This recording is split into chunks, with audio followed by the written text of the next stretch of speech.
ಬಂದಿ ಅಂತ ತಿಳ್ಕೊಂಡು ಸುಮ್ನಿರೋ ಅಂದ್ಯನ. ದುರ್ಗಾದೇವಿ ಅಲ್ಲಲ್ಲ, ದುರ್ಗಾ ಪರಮೇಶ್ವರ ದೇಶಮಾನ್ ನೋಡ್ರಿ. ನಾಲ್ಗೆ ಯಾವಾಗ್ಲೂ ಹಸಿ ಜಾಗದಾಗ ಓಡಾಡ್ತೈತಿ ಅಂತೇಳಿ ಪದೇ ಪದೇ ಅದನ್ನ ಜಾರಿಸಿ ಮಾತಾಡ್ಬೇಡ್ರಿ. ನಿಮ್ಮ ಮುಂದೆ ನಿಂತವ್ರು ಯಾರು, ಅವರ ಯೋಗ್ಯತೆ ಏನು ಅಂತ ತಿಳಿದು ಮಾತಾಡ್ರಿ. ಇಲ್ಲ ಅಂದ್ರ 11 ಆಗತ್ತ, ಊರು ಉರಿದು ಹೋಗುತ್ತ.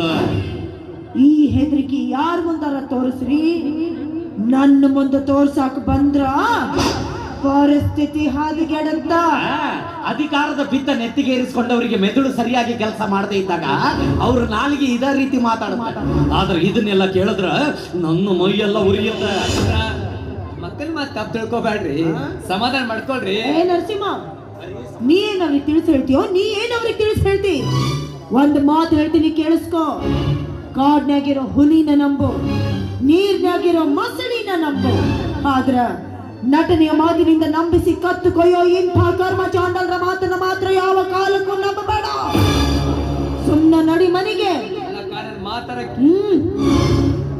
ಹೇಳೋದು ಕೇಳೋದು ಅದೇನಿದ್ರು ಮನ್ಯಾಗ. ಮಂದ್ಯಾಗ ಏನಾದ್ರು ಮಂಗ್ಯ ನಂಗ್ ಮಾಡಿದ ಆದ್ರ ತಮ್ಮ ಅನ್ನೋ ಕಳ್ಳು ಮರಿಬೇಕಾಗುತ್ತ. ನಿನ್ನೂರಿನ ದಾರಿ ನಿನಗೆ ತೋರಿಸ್ಬೇಕಾಗುತ್ತ. ನಡಿ ಮನೆಗೆ.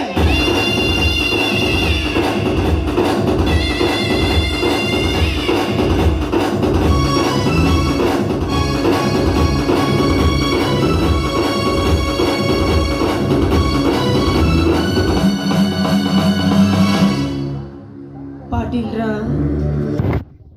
ನನ್ನ ತಮ್ಮ ಅಂತ ತಿಳಿ ಹೇಳಿ ಕಳಿಸಿದೆ. ಇನ್ನೊಂದ್ಸಲ ಯಾರ ನನ್ನ ತಮ್ಮ